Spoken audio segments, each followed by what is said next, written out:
Hi guys, welcome to code for your growth YouTube channel. మనం last క్లాస్లో bitwise operators గురించి చెప్పుకొని bitwise operators యొక్క examples అనేవి క్లియర్గా తెలుసుకున్నాం. అంటే bitwise and operator use చేసి, bitwise or operator use చేసి, అలానే bitwise XOR operator, bitwise complement operator, వీటి గురించి డిఫరెంట్ డిఫరెంట్ ఎగ్జాంపుల్స్ ఇచ్చుకొని మనము ఆ వాల్యూస్ ఏమొస్తాయి అనేసి తెలుసుకున్నాం కదా. ఈరోజు క్లాస్లో మనం నెక్స్ట్ టైప్ ఆఫ్ ఆపరేటర్స్ అంటే యూనరీ ఆపరేటర్స్ గురించి తెలుసుకున్నాం. ఓకే, ఏ operators? Unary operators. Unary operators. Unary అంటే ఏంటి? Single. Okay, single operator. Unary అంటే ఏంటి? సింగిల్ అన్నమాట. అంటే ఈ ఆపరేటర్స్ ని మనము ఒక వేరియబుల్ మీద మాత్రమే యూజ్ చేయడం. సింగిల్ వేరియబుల్ మీద మనము ఈ ఆపరేటర్స్ అనేవి యూజ్ చేస్తాం. ఇప్పటి వరకు మనం యూజ్ చేస్తున్న ఆపరేటర్స్ మోస్ట్‌లీ అన్నీ కూడా 2 వేరియబుల్స్ మీద యూజ్ చేస్తాం. అంటే 2 వేరియబుల్స్ మధ్యలో యూజ్ చేస్తాం. ఓకే. సో, ఈ యూనరీ ఆపరేటర్స్ ఏంటి అంటే సింగిల్ వేరియబుల్ మీద మనం యూజ్ చేస్తాం. ఓకే. ఏమేమంటే అవి ఒకటి not operator. Not operator. Next increment operator. Increment operator. Next decrement operator. Decrement operator. Next bitwise complement operator. Bitwise complement operator. So ఇందులో ఈ నాట్ ఆపరేటర్, ఈ బిట్వైజ్ కాంప్లిమెంట్ ఆపరేటర్ మనం ఆల్రెడీ వాటి యొక్క రెస్పెక్టివ్ క్లాస్లో చెప్పేసుకున్నాం. ఇదేంటి మనకి? Logical not operator. అంతేనా? లాజికల్ నాట్ ఆపరేటర్ మనము లాజికల్ ఆపరేటర్స్ గురించి చెప్పుకున్నప్పుడు డీటెయిల్గా చెప్పుకున్నాం. ఓకే. సో లెట్స్ సే ఏదైనా కండిషన్ ముందు a<3 ఇలా దాని ముందు నాట్ యూజ్ చేయాలి అంటే మనము లాజికల్ నాట్ ఆపరేటర్ అనేది యూజ్ చేసుకోవచ్చు అని చెప్పాం. అలానే బిట్ వైజ్ కాంప్లిమెంట్ ఆపరేటర్ గురించి మనము లాస్ట్ వీడియోలో బిట్ వైజ్ ఆపరేటర్స్ కాన్సెప్ట్ చెప్పుకున్నప్పుడు చెప్పుకున్నాం. అంటే నెగేషన్ ఏ ఇలా యూజ్ చేసుకోవచ్చు అని చెప్పుకున్నాం. ఓకే, అంటే ఈ సింగిల్ వేరియబుల్ ఏ ముందు మనము bitwise complement operator use చేసాం. ఇది అంటే ఒక వేరియబుల్ మీద యూజ్ చేసాం. ఇది కూడా మనకి ఏంటి అంటే ఒక వాల్యూ మీద. ఓకే, a<3 అనేది మనకి ఒక వాల్యూ మీద మనము ఈ నాట్ ఆపరేటర్ అనేది యూజ్ చేసాం. సో వీటిని యూనరీ ఆపరేటర్స్ అంటాం. ఈ logical not operator, bitwise complement operator గురించి మనం ఆల్రెడీ డిస్కస్ చేసుకున్నాం కాబట్టి ఈ క్లాస్లో నేను ఇంకా వీటి గురించి చెప్పను. మీరు ఆ కాన్సెప్ట్స్ తెలుసుకోవాలంటే మళ్ళీ మన logical operators class and bitwise operators క్లాస్ని రివైజ్ చేయండి. మీకు ఈ ప్లేలిస్ట్లో ఈ వీడియో కంటే ముందు వీడియోస్లో ఈ 2 ఆపరేటర్స్ గురించి ఉన్నాయి. ఓకే, సో మీరు వాటి గురించి ఆ వీడియోస్లో క్లియర్గా తెలుసుకోండి. ఓకే, మనం ఈ వీడియోలో ఇంక్రిమెంట్ అండ్ డిక్రిమెంట్ ఆపరేటర్స్ గురించి చెప్పుకున్నాం. ఓకేనా? ఇంక్రిమెంట్ అంటే ఏంటి అంటే ప్లస్ ప్లస్ ఆపరేటర్. ఈ ప్లస్ ప్లస్ ఆపరేటర్ మనము ఇంక్రిమెంట్ ఆపరేటర్ అంటాం. ఓకే, ఈ ఇంక్రిమెంట్ అండ్ డిక్రిమెంట్ ఆపరేటర్లో మనకి 2 టైప్స్ ఉన్నాయి. మళ్ళీ post increment operator, pre increment operator. Post increment operator and pre increment operator. అసలు ఈ ప్లస్ ప్లస్ అంటే ఏంటి అంటే ఏదైనా ఒక వేరియబుల్ యొక్క వాల్యూ అనేది మనకి 1 ఇంక్రీజ్ అవుతుంది. ఓకే, సో లెట్స్ సే నాకు ఇంట్ a ఈక్వల్ టు 3 అని ఉందనుకోండి. నేను system dot out dot println plus plus a అని రాశాను అనుకోండి. ప్లస్ ప్లస్ ఏ అని రాశాను అనుకోండి. నాకు ఏమవుతుంది అంటే ఈ ఏ అనే వాల్యూ, ఓకే, నాకు ఈ ఏ అనే వాల్యూ ఏమవుతుందంటే ఆ వాల్యూ ఎంతైతే ఉందో దానికి 1 యాడ్ అయ్యి మనకి అది ప్రింట్ అవుతుంది. ఏవైనా వాల్యూ ఎంత మనకి 3కి 1 యాడ్ చేస్తే అంత 4. కాబట్టి నాకు అవుట్పుట్ ఏమొస్తుందంటే 4 అని వస్తుంది. నాకు అవుట్పుట్ ఏమని వస్తుంది? 4 అని వస్తుంది. ఓకే, సో ఈ ప్రీ సో నేను ఈ పోస్ట్ ఇంక్రిమెంట్, ప్రీ ఇంక్రిమెంట్ గురించి చెప్తాను. ఫస్ట్ ఇంక్రిమెంట్ అంటే ఏంటి? ఇంక్రిమెంట్ ఆపరేటర్ అంటే మనకి ఏదైనా ఒక వేరియబుల్లో ఉన్న వాల్యూని 1 ఇంక్రిమెంట్ చేసి మనకి వాల్యూ అనేది ఇస్తది. అంటే ఆ వేరియబుల్ యొక్క వాల్యూ 1 ఇంక్రిమెంట్ చేస్తుంది. ఇంక్రిమెంట్ ఆపరేటర్ ఏం చేస్తదంటే ఏదైనా ఒక వేరియబుల్‌లో ఉన్న వాల్యూని ఆ వేరియబుల్ పక్కన ఇంక్రిమెంట్ ఆపరేటర్ యూజ్ చేస్తే ఆ వేరియబుల్‌లో ఉన్న వాల్యూని 1 ఇంక్రిమెంట్ చేసి ఆహ్, ఆ వేరియబుల్‌లో ఉన్న వాల్యూని 1 ఇంక్రిమెంట్ చేస్తది. అంటే ఏ వాల్యూ అనేది ఇప్పుడు 3 ఉన్నది కాస్త ఏ వాల్యూ అనేది 4 అయిపోద్ది. ఓకే. లెట్స్ సే నాకు ఇంట్ సి ఈక్వల్ టు 96 అని ఉంది. సి ప్లస్ ప్లస్ అని రాసాం. System dot out dot println c అని రాసాను అనుకోండి. నాకు ఏమవుతదంటే ఈ 96 ఫస్ట్ నాకు సి వాల్యూ ఎంత ఉంది? 96 అని ఉంది. అంతేనా? So next c plus plus statement execute అయింది. సి ప్లస్ ప్లస్ అనేది ఏం చేస్తదంటే సి వాల్యూని 1 ఇంక్రిమెంట్ చేస్తది. అంటే 96 పోయి 97 అనేది వస్తది. Okay. System dot out dot println c అంటే నాకు ఏమొస్తది ఇప్పుడు? 97 అనేది సి వాల్యూ ఉంది కాబట్టి నాకు సి వాల్యూ అనేది 97 అనేది ప్రింట్ అవుతది. ఓకే. జస్ట్ ఇంక్రిమెంట్ ఆపరేటర్ అంటే ఏం చేస్తది? ఆ వేరియబుల్ యొక్క వాల్యూ అనేది 1 ఇంక్రిమెంట్ చేస్తది. ఓకే. ఆ వేరియబుల్ యొక్క వాల్యూని 1 ఇంక్రిమెంట్ చేస్తది. ఓకే. సో మీరు గుర్తుపెట్టుకోవాల్సిన పాయింట్ ఏంటి అంటే ఆ వేరియబుల్‌లో ఉన్న వాల్యూని 1 ఇంక్రిమెంట్ చేస్తది. అంటే కొంతమంది ఏమనుకుంటారంటే ఏ ఈక్వల్ టు 3 ఉంది. ప్లస్ ప్లస్ ఏ అంటే జస్ట్ అది ఈ 3కి ఒకటి యాడ్ చేసి ప్రింట్ చేసేస్తది. కానీ ఏ అనే వేరియబుల్‌ని ఒకటి ఇంక్రిమెంట్ చేయదు. అంటే ఏ అనే వేరియబుల్ యొక్క వాల్యూ చేంజ్ అవ్వదు అని అనుకుంటారు. కానీ అది రాంగ్. ఏదైతే వేరియబుల్‌కి మనము ఇంక్రిమెంట్ ఆపరేటర్ యాడ్ చేసామో ఆ వేరియబుల్ యొక్క వాల్యూ అనేది ఒకటి ఇంక్రిమెంట్ అవుతది. ఓకేనా? మీకిప్పుడు ఇంక్రిమెంట్ ఆపరేటర్ ఏం చేస్తుందనేది ఐడియా వచ్చింది. ఇంక్రిమెంట్ ఆపరేటర్ ఏం చేస్తది? ఏదైనా వేరియబుల్ యొక్క వాల్యూని 1 ఇంక్రిమెంట్ చేస్తది. ఓకే. సో, ఇక్కడ మనకి 2 టైప్స్ ఉన్నాయి. ఒకటి పోస్ట్ ఇంక్రిమెంట్, ఇంకోటేంటి అంటే ప్రీ ఇంక్రిమెంట్. పోస్ట్ ఇంక్రిమెంట్ అంటే ఏం చేస్తదంటే, పోస్ట్ ఇంక్రిమెంట్ మనం ఎలా రాస్తామంటే లెట్స్ సే ఇంట్ ఏ ఈక్వల్ టు 3 అని ఉంది. ఏ ప్లస్ ప్లస్ వేరియబుల్‌కి రైట్ సైడ్ రాస్తే దాన్ని పోస్ట్ ఇంక్రిమెంట్ అంటాము. అదే వేరియబుల్‌కి లెఫ్ట్ సైడ్ అనేది ప్లస్ ప్లస్ రాస్తే దాన్ని ప్రీ ఇంక్రిమెంట్ అంటాం. సో, ఇదేంటి మనకి పోస్ట్ ఇంక్రిమెంట్. ఓకే. ఇదేంటి మనకి ప్రీ ఇంక్రిమెంట్. సో, వేరియబుల్‌కి రైట్ సైడ్ రాస్తే దాన్ని పోస్ట్ ఇంక్రిమెంట్ అంటాము. వేరియబుల్‌కి లెఫ్ట్ సైడ్ రాస్తే మనకి ప్రీ ఇంక్రిమెంట్ అంటాం. రెండూ ఏం చేస్తాయి మనకి వేరియబుల్ యొక్క వాల్యూని 1 ఇంక్రిమెంట్ చేస్తాయి. ఓకే. రెండూ ఏం చేస్తాయి మనకి వేరియబుల్ యొక్క వాల్యూని 1 ఇంక్రిమెంట్ చేస్తాయి. ఓకే. కాకపోతే మనం తెలుసుకోవాల్సింది ఏంటి అంటే ఈ పోస్ట్ ఇంక్రిమెంట్, ప్రీ ఇంక్రిమెంట్ ఏంటి అంటే పోస్ట్ ఇంక్రిమెంట్ అనేది ఏదైతే స్టేట్మెంట్‌లో పోస్ట్ ఇంక్రిమెంట్ ఆపరేటర్ ఉందో, ఆ స్టేట్మెంట్ ఎగ్జిక్యూట్ అయిన తరువాత మనకి ఆ వేరియబుల్ యొక్క వాల్యూ అనేది ఒకటి ఇంక్రిమెంట్ అవుతది. ఓకే. ఏదైతే స్టేట్మెంట్‌లో మనకి పోస్ట్ ఇంక్రిమెంట్ ఆపరేటర్ ఉందో, ఆ రెస్పెక్టివ్ స్టేట్మెంట్ అనేది ఎగ్జిక్యూట్ అయిన తరువాత మనకి ఆ వేరియబుల్ యొక్క వాల్యూ ఒకటి ఇంక్రిమెంట్ అవుతది. కానీ ప్రీ ఇంక్రిమెంట్ అంటే ఏంటి అంటే, ఏదైతే స్టేట్మెంట్‌లో మనకి ప్రీ ఇంక్రిమెంట్ ఆపరేటర్ ఉందో ఫస్టు ఆ వేరియబుల్ యొక్క వాల్యూ ఒకటి ఇంక్రిమెంట్ అయిన తరువాత ఆ స్టేట్మెంట్ అనేది ఎగ్జిక్యూట్ అవుతది. ఓకే. సో, మనం కొన్ని ఎగ్జాంపుల్స్ చూద్దాం. మీకు నేను చెప్పిన స్టేట్మెంట్స్ అర్థం కాకపోతే బ్యాక్‌కెళ్ళి మళ్ళీ ఒకసారి ఆ స్టేట్మెంట్స్‌ని కరెక్ట్‌గా వినండి. మీకు క్లియర్‌గా అర్థమవుతది. ఓకే. ఒకసారి ఎగ్జాంపుల్స్ చూద్దాం. ఓకే. లెట్స్ సే ఇంట్ ఏ ఈక్వల్ టు 3 అని ఉంది. ఇంట్ బి ఈక్వల్ టు నేను ఏ ప్లస్ ప్లస్ అని రాసాను. Okay. System dot out dot println b system dot out dot println a అని రాసాను. నాకు అవుట్‌పుట్ ఏమొస్తది? ఓకే. నాకు అవుట్‌పుట్ ఏమొస్తది? ఫస్ట్ నాకు ఏ అనే వేరియబుల్‌లో 3 ఉంది. అంతేనా?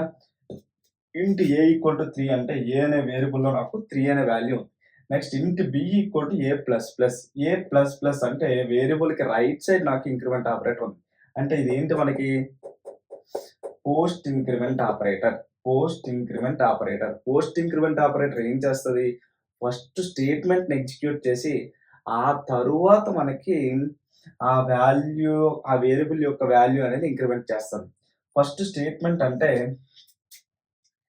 ఈ ఏ అనే వాల్యూ ఏదైతే ఉందో ఆ వాల్యూ అనేది బిలోకొచ్చేస్తది. ఏ అనే వాల్యూ ఏదైతే ఉందో ఆ వాల్యూ అనేది బిలోకొచ్చేస్తది. ఓకే. సో, ఏ అనే వాల్యూ ప్రెజెంట్ ఎంతుంది? 3 ఉంది. కాబట్టి బి అనే వేరియబుల్‌లోకి మనకి 3 అనేది వచ్చేస్తది. బి అనే వేరియబుల్‌లోకి మనకి 3 అనేది వచ్చేస్తది. ఓకే. ఆ స్టేట్మెంట్ ఎగ్జిక్యూట్ అయిన తర్వాత ఏ అనే వేరియబుల్‌లో ఉన్న వాల్యూ అనేది 1 ఇంక్రిమెంట్ చేస్తది. ఓకే. 1 ఇంక్రిమెంట్ చేస్తది. ఇప్పుడు నేను system dot out dot println b అంటే నాకేమొస్తది నాకు? బి అనే వాల్యూ ఎంత? 3. కాబట్టి నాకు అవుట్‌పుట్‌లో ఈ స్టేట్మెంట్ ద్వారా 3 ప్రింట్ అవుతది. System dot out dot println a అంటే ఏ అనే వాల్యూ ఎంతుంది? 4 ఉంది. కాబట్టి 4 ప్రింట్ అవుతుంది. కానీ చాలా మంది ఏం థింక్ చేస్తారంటే ఇక్కడ ప్లస్ ప్లస్ ఆపరేటర్ ఉంది. ప్లస్ ప్లస్ ఆపరేటర్ ఉంది అంటే ఆ వేరియబుల్ యొక్క వాల్యూ ఒకటి ఇంక్రిమెంట్ చేస్తది. అంటే ఏ వాల్యూ 4 అయిపోతది. 4 అనే వాల్యూ బిలోకి అసైన్ అవుతది. అసైన్‌మెంట్ ఆపరేటర్ యూజ్ చేసి అని థింక్ చేస్తారు. కానీ ఇక్కడ మనకున్నదేంటి పోస్ట్ ఇంక్రిమెంట్ ఆపరేటర్.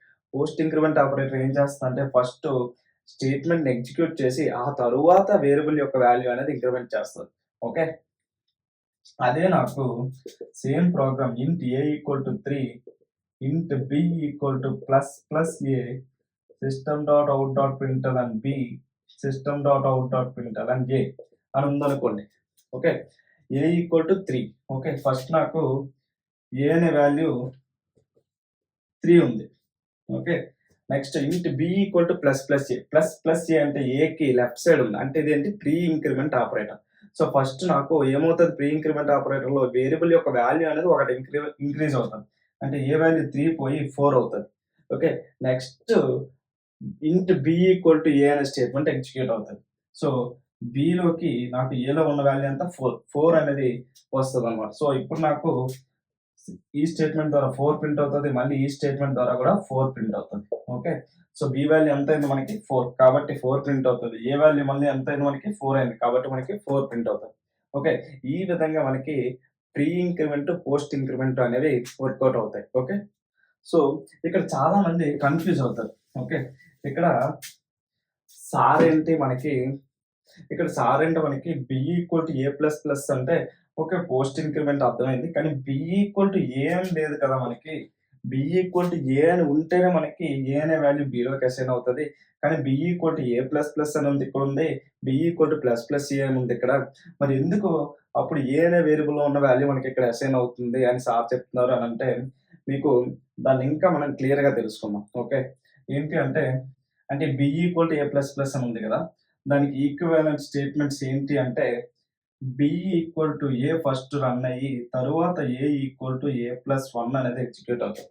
అంటే ఫస్ట్ ఈ ప్లస్ ప్లస్ ఆపరేటర్ అనేది ఫస్ట్ మీరు అందులో నుంచి ప్లస్ ప్లస్ అనేది తీసేయండి. తీసేస్తే మనకి ఏముంది బి ఈక్వల్ టు ఏ ఉంది.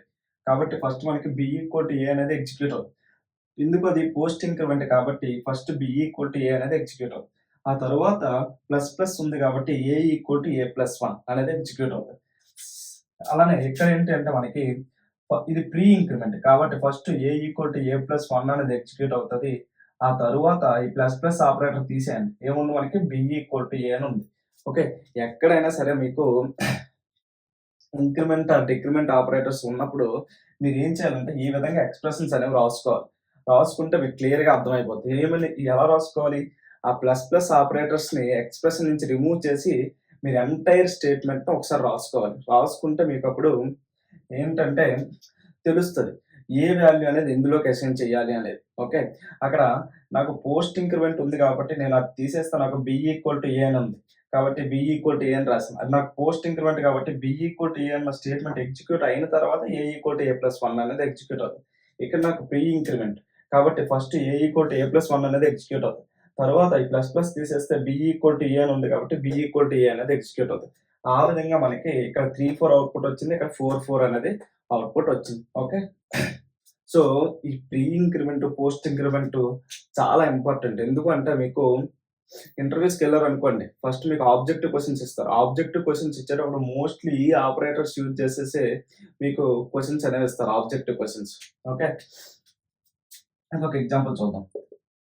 int a equal to 3 int b equal to 6 int result equal to a plus plus plus plus plus b అని నాకు system dot out dot println a system dot out dot println b system dot out dot println result అని ఉంది. నాకు ఇప్పుడు output ఏమొస్తుంది. Okay. First నాకేంటి a అనే value 3 next int b equal to 6 so 6 అనే వాల్యూ బి అనే వేరియబుల్లోకి వచ్చింది. Next int result equal to a plus plus plus plus plus b. First మనకి అందులో ప్రీ ఇంక్రిమెంట్ ఆపరేటర్ ఏదైనా ఉందా అంటే అది చూసుకోవాలి. ఇక్కడ నాకు ప్రీ ఇంక్రిమెంట్ ఆపరేటర్ ఉంది కాబట్టి ఫస్ట్ నాకు ఏమవుతుందంటే బి అనే వాల్యూ సో నాకు ఈ స్టేట్మెంట్ యొక్క ఈక్వివాలెంట్ స్టేట్మెంట్ ఏంటి అనేది ఫస్ట్ మనం చూడాలి. ఇక్కడ నాకు ప్రీ ఇంక్రిమెంట్ ఆపరేటర్ ఒకటి ఉంది. కాబట్టి b = b+1 అనేది నాకు ఫస్ట్ ఎగ్జిక్యూట్ అవుతది. అంతేనా? b = b+1 అనేది మాకు ఎగ్జిక్యూట్ అవుతది. తరువాత మనం ఏం చేయాలి? ఈ ఇంక్రిమెంట్ ఆపరేటర్స్ అనేది తీసేయాలి. రిజల్ట్ ఈక్వల్ టు ఈ ఇంక్రిమెంట్ ఆపరేటర్ తీసేస్తే a ప్లస్ ఈ ఇంక్రిమెంట్ ఆపరేటర్ తీసేస్తే b. అంతేనా? ఇది నాకు పోస్ట్ ఇంక్రిమెంట్ కాబట్టి నేను దాన్ని ఇంక్రిమెంట్ చేయట్లేదు. ఎప్పుడు మనకి పోస్ట్ ఇంక్రిమెంట్ ఆపరేటర్ ఎగ్జిక్యూట్ అవుతది?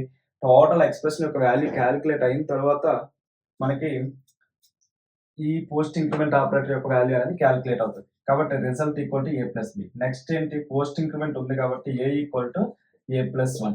సో నాకు ఈ సింగిల్ స్టేట్మెంట్ అనేది 3 డిఫరెంట్ స్టేట్మెంట్స్ కింద కన్వర్ట్ అయ్యాయి. అంతేనా? అంటే ఇక్కడ నాకు 2 ఆపరేటర్స్ ఉన్నాయి కాబట్టి నాకు 3 స్టేట్మెంట్స్ వచ్చాయి. ఓకే.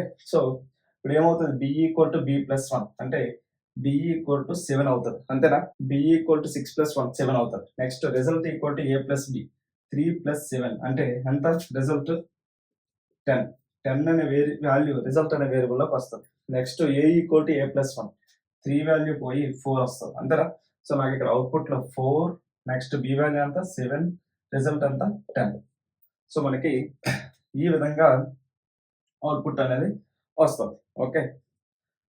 సో ఫస్ట్ మీరు ఏం చేయాలంటే ఆ ఎక్స్‌ప్రెషన్స్‌లో ప్రీ ఇంక్రిమెంట్ ఆపరేటర్స్ ఉంటే ఆ ప్రీ ఇంక్రిమెంట్ ఆపరేటర్స్‌ని మీరు ఫస్ట్ స్టేట్మెంట్స్ రాసుకోవాలి. తర్వాత ఇంక్రిమెంట్ ఆపరేటర్స్ ఏవైతే ఉన్నాయో వాటన్నిటిని రిమూవ్ చేసి ఎంటైర్ ఎక్స్‌ప్రెషన్ అనేది మీరు రాసుకోవాలి. తరువాత పోస్ట్ ఇంక్రిమెంట్ ఆపరేటర్స్ ఏవైతే ఉన్నాయో ఆ పోస్ట్ ఇంక్రిమెంట్ ఆపరేటర్స్‌కి స్టేట్మెంట్స్ అనేవి రాసుకోవాలి. అప్పుడు మీకు ఈ మిడిల్ స్టేట్మెంట్ ఏదైతే ఉందో దాని యొక్క వాల్యూ అనేది ఎగ్జాక్ట్‌గా కరెక్ట్‌గా కాలిక్యులేట్ అవుతది. అలా కాకుండా మీరు ఈ స్టేట్మెంట్ ముందు రాసారనుకోండి, ఏ వాల్యూ అనేది 4 అయిపోయి 4 + 7 11 అయిపోద్ది. రిజల్ట్ అనే వేరియబుల్ యొక్క వాల్యూ ఎంత అయిపోద్ది? 11 అయిపోద్ది. అందుకే మనకి ప్రీ ఇంక్రిమెంట్‌కి, పోస్ట్ ఇంక్రిమెంట్‌కి చాలా డిఫరెన్స్ ఉంది. సో మీరు మల్టిపుల్ ఎగ్జాంపుల్స్ ప్రాక్టీస్ చేస్తే మీకు క్లియర్‌గా అర్థమవుతుంది. ఓకే. సో ఇప్పుడు ఇంక్రిమెంట్ ఆపరేటర్ అయింది కదా! Decrement operator. డిక్రిమెంట్ ఆపరేటర్ అంటే జస్ట్ ప్లస్‌లో మైనస్ ఉంటుంది. ఇందులో కూడా మనకి 2 ఉన్నాయి. పోస్ట్ డిక్రిమెంట్ అలానే pre decrement. Post decrement and pre decrement. Plus operator అనేది ఆ వేరియబుల్ యొక్క వాల్యూని 1 ఇంక్రిమెంట్ చేస్తది. మైనస్ ఆపరేటర్ అనేది ఆ వేరియబుల్ యొక్క వాల్యూని 1 డిక్రిమెంట్ చేస్తది. అంటే 1 రెడ్యూస్ చేస్తది. Okay. So same post decrement అంటే వేరియబుల్ యొక్క రైట్ సైడ్ అనేది మనకి మైనస్ ఉంటది. అదే ప్రీ డిక్రిమెంట్ అంటే వేరియబుల్ యొక్క లెఫ్ట్ సైడ్ మనకి మైనస్ ఉంటది. Same post decrement, pre decrement కూడా పోస్ట్ డిక్రిమెంట్ అనేది ఫస్ట్ స్టేట్మెంట్ ఎగ్జిక్యూట్ అయ్యి తరువాత వేరియబుల్ యొక్క వాల్యూ డిక్రిమెంట్ అవుతది. అదే ప్రీ డిక్రిమెంట్ అయితే ఫస్ట్ డిక్రిమెంట్ అయ్యి తరువాత స్టేట్మెంట్ అనేది ఎగ్జిక్యూట్ అవుతది. సేమ్ మనం ఇంక్రిమెంట్ ఆపరేటర్స్‌కి ఎలా అయితే ఎగ్జాంపుల్స్ చెప్పుకున్నామో ఈ పోస్ట్ డిక్రిమెంట్, ప్రీ డిక్రిమెంట్ కూడా సేమ్ అవే ఎగ్జాంపుల్స్ మనము సేమ్ అదే విధంగా మనము ఎగ్జాంపుల్స్ అనేవి తెలుసుకోవచ్చు. ఓకే. లెట్స్ సే నాకు ఇంట్ a = 3 అని ఉంది. Okay. a minus system.out.println a అంటే నాకు ఏమొస్తది? a = 3. a మైనస్ అంటే 3 అనే వాల్యూ 1 తగ్గుతది. కాబట్టి a వాల్యూ ఎంత అయిపోద్ది ఇక్కడ మనకి 2. సో system.out.println a అంటే ఎంత వస్తుంది మనకి 2 అని వస్తది. ఓకే. అదే నేను ఇప్పుడు ఇంట్ b = a అని పెట్టి system.out.println b అని పెట్టాను అనుకోండి. నాకు ఏమవుతది? ఈ స్టేట్మెంట్ అనేది 2 స్టేట్మెంట్స్ అవుతాయి. b = a, a = a-1. ఎందుకు ఇది నాకు పోస్ట్ డిక్రిమెంట్ ఆపరేటర్. కాబట్టి a వాల్యూ 3 ఉంది. b = a అంటే b = 3 అయిపోతది. నెక్స్ట్ a = a-1 కాబట్టి a = 2 అవుతది. సో system.out.println b అంటే మనకి ఎంత వస్తది? 3 అనేది వస్తది. ఓకే. సేమ్ మనం ప్రీ ఇంక్రిమెంట్, పోస్ట్ ఇంక్రిమెంట్ ఎలా అయితే చెప్పుకున్నామో పోస్ట్ డిక్రిమెంట్, ప్రీ డిక్రిమెంట్ కూడా సేమ్. కాకపోతే అక్కడ 1 ఇంక్రిమెంట్ అవుతది. ఇక్కడ 1 డిక్రిమెంట్ అవుతది. ఓకే. సో మీరేం చేస్తారంటే మల్టిపుల్స్ ఎగ్జాంపుల్స్ అనేవి ప్రాక్టీస్ చేయండి. ప్రాక్టీస్ చేస్తే మీకు క్లియర్‌గా అర్థమైపోద్ది. ఓకే. సో మీకు నచ్చినట్టు ఎక్స్‌ప్రెషన్స్ రాసుకోండి. With pre increment, post increment ఆపరేటర్స్‌తో పెన్ను పేపర్ పెట్టండి. మీకు వచ్చిన వాల్యూ అనేది కంపైలర్ రన్ చేసిన తర్వాత అక్కడ ఏదైతే వాల్యూ వచ్చిందో ఆ వాల్యూకి ఈక్వల్ అయిందా కాదా అనేది వెరిఫై చేయండి. ఓకే. ఈక్వల్ అయితే మీకు కాన్సెప్ట్ క్లియర్‌గా అర్థమైనట్టు. ఓకే. ఈక్వల్ కాకపోతే మళ్ళీ ప్రాక్టీస్ చేయండి. ఓకే. అప్పుడు మీకు ఎగ్జాక్ట్‌గా మీరు ఏదైతే వాల్యూ కాలిక్యులేట్ చేసారో అదే వాల్యూ అనేది మీకు అవుట్‌పుట్ కింద వస్తది. Okay. Yeah! Thank you guys. So, మీకు మన వే ఆఫ్ ఎక్స్‌ప్లనేషన్ నచ్చితే మన వీడియోని లైక్ చేసి, కామెంట్ చేసి, షేర్ చేయండి. అలానే మీ ఫ్రెండ్స్ అందరికి మన ఛానెల్‌ని షేర్ చేయండి. ఓకే. మన జావా ప్లేలిస్ట్‌లో మనం ఎంటైర్ జావా బేసిక్స్ నుంచి డెప్త్ వరకు టీచ్ చేసుకుంటున్నాం. ఓకే. ఈవెన్ సి లాంగ్వేజ్ రాకపోయినా సరే మన జావా లాంగ్వేజ్ అనేది స్టార్ట్ చేస్తే మీకు జావా అనేది క్లియర్‌గా వస్తది. Okay. Not only Java, Java with coding అనేది మీకు క్లియర్‌గా తెలుస్తది. ఓకే. ఫస్ట్ మనం బేసిక్ కాన్సెప్ట్ చెప్పుకుంటున్నాం కాబట్టి మనకు కోడింగ్ అనేది క్లియర్‌గా వెళ్ళట్లేదు. వన్స్ మనం ప్రాబ్లమ్ సాల్వ్ చేస్తే మీకు కోడింగ్ కూడా క్లియర్‌గా తెలుస్తది. ఓకే. సో, మీ ఫ్రెండ్స్ ఎవరైనా బీటెక్ వాళ్ళకి చదువుతుంటే వాళ్ళందరికీ షేర్ చేయండి. ఓకే.